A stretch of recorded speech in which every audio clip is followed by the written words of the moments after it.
Hi friends, कैसे हो आप लोग। स्वागत है आपका अपने channel Math Research Centre R Answer पर। तो फ्रेंड्स, आज फिर से एक बहुत ज़्यादा डरावना और भयानक स्टोरी है। ये आपको सुन के और पढ़कर बहुत मजा आने वाला है। तो चलिए बिना वक्त व्यय कहानी को शुरू करते हैं। शीर्षक का नाम है बरगद के पेड़ वाली चुड़ैल। बरगद के पेड़ वाली चुड़ैल गांव में रिवाज था कि ऊपर लिखी सभी जगहों पर दिवाली को दिए जलाए जाते थे। माना जाता था कि दिए जलाने से भूत चुड़ैल शांत रहते थे, लेकिन दीपावली में भी सूखे बरगद के पेड़ पर अंधेरा ही रहता था। कहा जाता है कि पुराने जमाने में कई लोगों ने वहां दिया जलाने की कोशिश की, लेकिन कोई भी कामयाब नहीं हो और कोई भी दिया वहां टिक नहीं पाया। सूखे बरगद के पेड़ के पास कोई भी नहीं जाता था, फिर चाहे वह बड़े बुजुर्ग हो, बच्चे हो, कोई भी नहीं। सूखे बरगद के पेड़ के पास सिर्फ गर्भवती महिलाएं ही जा सकती थी, जो वहां चुड़ैल का आशीर्वाद लेने जाती थी।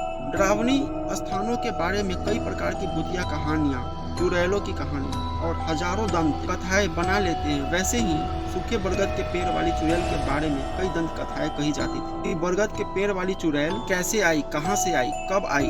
बरगद के पेड़ वाली चुड़ैल के बारे में भी बहुत चुड़ैल की कहानी मशहूर, लेकिन आज जो मैं चुड़ैल की कहानी बता रहा हूँ वह मुझे मेरी दादी ने सुनाई थी और मैं इसी चुड़ैल की कहानी को सच मानता हूँ। पहले जब दादी का जन्म भी नहीं हुआ था तब की बात है। हमारे गांव में एक पहलवान था जो अपनी कुश्ती के लिए बहुत प्रसिद्ध था। पहलवान का नाम बेचन दास था। पहलवान का नाम बेचन कैसे पड़ा, इसके पीछे भी एक रोचक कहानी है। पुराने जमाने में हमारे गांव के पास वाले गांव में प्रचंड वीर नाम का पहलवान बहुत मशहूर था और आसपास के 10-15 गांव में सिर्फ वह अकेला विजेता था। कोई भी उसको हरा नहीं पाता। कहते हैं कि एक बार प्रचंड वीर पहलवान ने अपने एक मुक्के से भैंस को मार दिया था। बेचन भी बलिष्ठशाली और बहुत बलवान था, लेकिन उसे पहलवानी में कोई रुचि नहीं थी।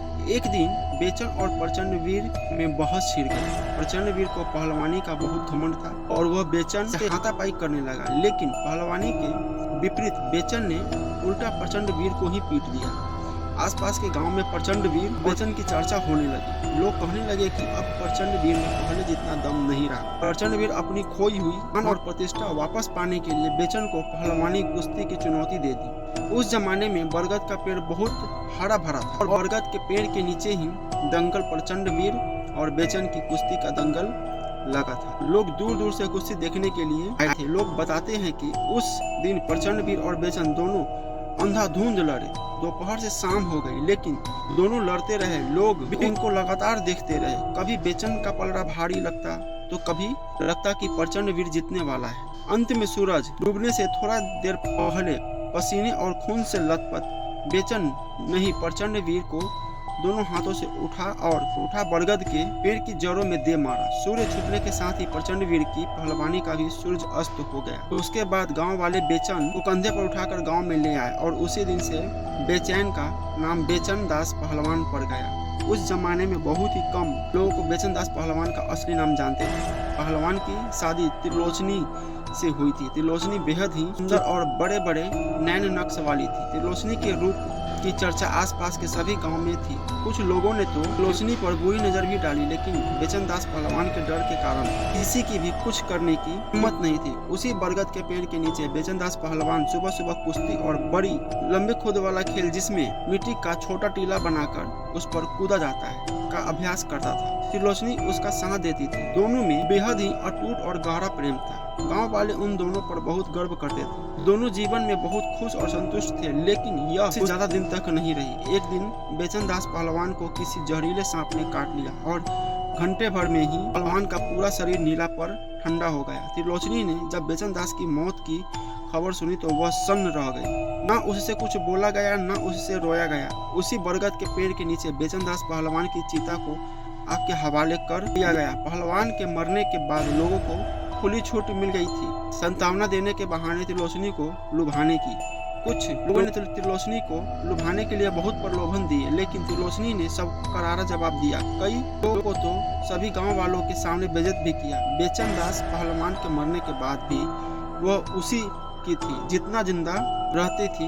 लगभग 2 महीने बाद पता चला कि त्रिलोचनी गर्भवती है। सभी लोगों को त्रिलोचनी के चरित्र पर शंका लगी और इस शंका का फायदा उन लोगों ने उठाया त्रिलोचनी ही ने सरेआम बेइज्जत किया था। उन लोगों ने खबर फैला दी कि यह त्रिलोचनी का नाजायज बच्चा है। गांव पंचायत बैठाई गई। त्रिलोचनी ने गांव वालों को कोई सफाई नहीं दी, सिर्फ इतना कहा कि यह बच्चा पहलवान का ही है।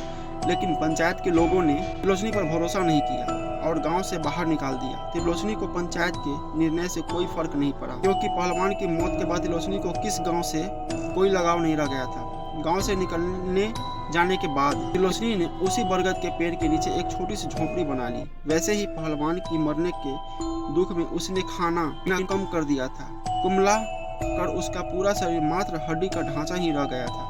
कुछ ही महीनों में उसकी उम्र 20 साल बढ़कर दिखने लगी थी और वह एक बुजुर्ग महिला की तरह बन गई। अस्त व्यस्त सफेद साड़ी में, कांति विहीन झुर्रीदार चेहरे, खुले बालों में वह बहुत भयावह दिखाई देती थी। उसका व्यवहार भी बिल्कुल अजीब हो गया था। त्रिलोचनी बरगद के पेड़ के नीचे बैठे बैठे खुद से बातें करती थी। वो ये मानने लग गई थी कि उसका पति और पहलवान अब भी जिंदा है और यही बरगद के पेड़ के नीचे कुश्ती और दूरी का अभ्यास कर रहा है। बस आप थोड़ी और कोशिश करो, आधा हाथ और, तो फिर आप सबको पछाड़ दोगे। आज अभ्यास में आपका मन नहीं रहा। जैसी आवाज बरगद के पेड़ के पास रात भर सुनी जा सकती थी। कभी कभी त्रिलोचनी रात में उठकर जोर जोर से ताली और ढोल बजाने लगती, जैसा पहलवान की कुश्ती जीतने पर करती थी। गांव वालों ने रोशनी को जीते जी भूत चुड़ैल मान लिया था। कोई भी इंसान उससे बात नहीं करता था। त्रिलोचनी ही रात के समय गांव के कुएं पर पानी भरने आती थी। गांव की औरतों से 2-4 बातें कर लेती थी। गांव की औरतें भी उसके गर्भवती पेट को देखकर उस पर दया दिखाकर कभी कभी उसे कुछ खाने को दे देती थी। एक दिन गांव में बहुत जोर से बारिश हो रही थी। काले बादल, घनघोर अंधेरी रात में त्रिलोचनी प्रसव पीड़ा से तड़प रही थी और दर्द से जोर जोर से चिल्ला रही थी। रात में बिजली की चमक में, काली अंधेरी रात में बिजली की चमक, बरगद के पेड़ के नीचे बनी त्रिलोचनी की झोपड़ी बहुत ही भयावह डरावनी लग रही थी। फिर भी गांव की एक औरत बहुत हिम्मत करके त्रिलोचनी के पास गई। त्रिलोचनी ने मरे हुए बच्चे को जन्म दिया था। उस औरत ने त्रिलोचनी को बताया कि बच्चा जिंदा नहीं है, मर गया है। तो त्रिलोचनी शेरनी की तरह उस औरत को झपटी और उसके हाथ से अपना मरा हुआ बच्चा छीनते हुए बोली, नहीं, मेरा बच्चा जिंदा है, वह बस अभी सो रहा है। तुम यहाँ से भाग जाओ और मेरे बच्चे को सोने दो। त्रिलोचनी के दांत और आंखें बाहर आ गए थे। नाक और मुंह से खून उतर आया था। काली रात में चमकती बिजली की चमक से उसका चेहरा बहुत ही डरावना लग रहा था। वह औरत तुरंत वहां से भाग खड़ी हुई थी। 2 दिन तक त्रिलोचनी को किसी ने भी नहीं देखा था। बस बरगद के पेड़ के नीचे से लोरी की आवाज आती थी। फिर एक दिन त्रिलोचनी ने लड़ीदार रंग बिरंगी साड़ी निकाली जो उसने पहलवान से शादी करते समय पहनी थी। त्रिलोचनी ने साड़ी पहनी, साड़े पहने और आंखें चेहरों पर काजल लगाया और माथे पर ढेर सारा सिंदूर लगाकर कुएं पर पानी भरने आई। गांव की औरतों ने त्रिलोचनी से पूछा कि त्रिलोचनी, तुम्हें क्या हो गया है? यह कैसा भेष बना रखा है तुमने? एक बुढ़िया ने कुएं की जगत पर पूछा। अरे काकी, आज नन्ही के बाबा यहाँ आने वाले हैं। वह नन्ही को देखकर बहुत खुश होगी।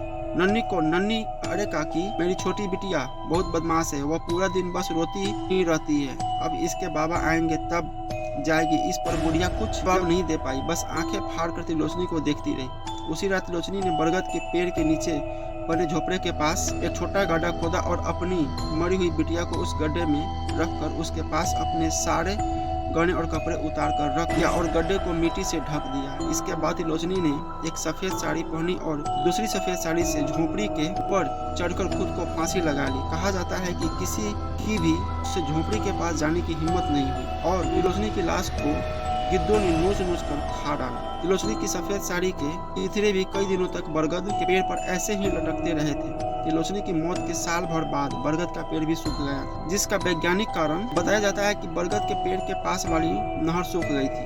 हो सकता है पेड़ के सूखने का कारण भी वह नहर ही हो। गांव में जन्म के समय 1-2 बच्चों की मौत हो गई तो लोगों को उसको त्रिलोचनी की घटना से जोड़ने लगे। वालों ने तांत्रिक को बुलाकर बरगद के पेड़ के तने पर धागे लपेट दिए और झोपड़ी की जगह एक छोटा सा मंदिर बनवा दिया जहाँ सिर्फ गर्भवती महिलाएं ही जा सकती थी और धागा लपेट कर अपने बच्चे की सुरक्षा के लिए आशीर्वाद मांगती थी। मेरे दादाजी ने भी मेरे पिताजी के जन्म से पहले ही वहां जाकर धागे लपेटे थे और मेरे माताजी ने भी मेरे लिए भी ऐसा ही किया था। जब मैंने बहुत जिंदगी भर मेरी दादी ने मुझे यह कहानी सुनाई, जिसके बाद मैं कई रातों तक सो नहीं पाया था। आंख बंद करते ही बरगद का सूखा पेड़ और त्रिलोचनी की भयावह सूरत सामने आ जाती है। फ्रेंड्स, कैसा लगा स्टोरी प्लीज कमेंट करके बताइए और हमारे चैनल को सब्सक्राइब जरूर कीजिए। मिलते हैं अगले स्टोरी में।